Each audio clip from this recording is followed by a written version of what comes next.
छानपैकी अशी फुगली केलेली आहे मस्तपैकी। नमस्कार, मी आरती सावंत। आज मी तुमच्यासाठी घेऊन आलेले आहे पौष्टिक असे हिरव्या मुगाचे आप्पे। हिरवीगार अशी खोबऱ्याची चटणी सुद्धा आहे। दाखवते की छानपैकी असे शिजलेले आहेत। 1 कप अख्खे हिरवे मूग घेतलेले आणि पाव कप रेशनचे तांदूळ घेतलेले आहेत। थोडे थोडे हिरवे मूग आणि तांदूळ घालायचे आहेत। 2 हिरव्या मिरच्या, पाणी न घालताच आपल्याला वाटून घ्यायचं आहे। जाडसर असं वाटून घेतलेलं आहे पाणी न घालता।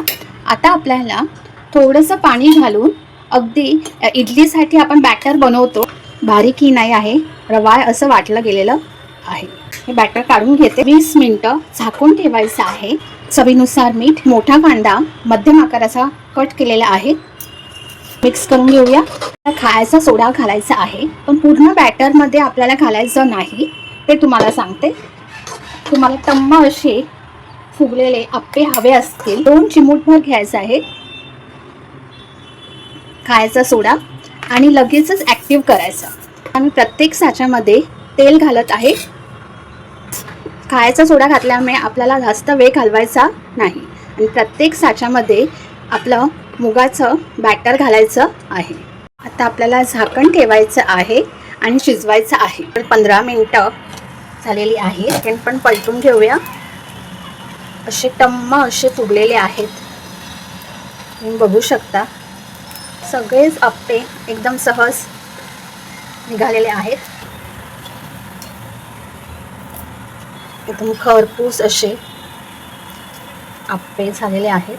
आता 2-3 मिनिटांनी आता आपण चेक करूया। हे बघा, खालची बाजूही तुम्हाला दाखवते। हे बघा, छानपैकी अशी फुगली केलेली आहे मस्तपैकी ब्राउनिश अशी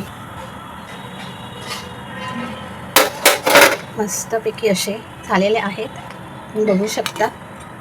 अर्धी वाटी मी खोबरं घेतलेलं आहे, त्याचे असे तुकडे केलेले आहेत। 2 हिरव्या मिरच्या, मूठभर अशी कोथिंबीर, चवीनुसार मीठ, पाणी घालायचं आहे।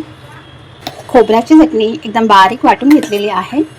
आप्पे दाखवते की छानपैकी असे शिजलेले आहेत, एकदम हिरवेगार असे। आणि सोबत खोबऱ्याची चटणी सुद्धा आहे हिरवीगार अशी।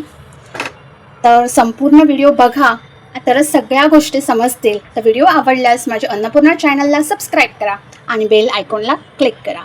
Shri Swami Samarth, bless you, thank you.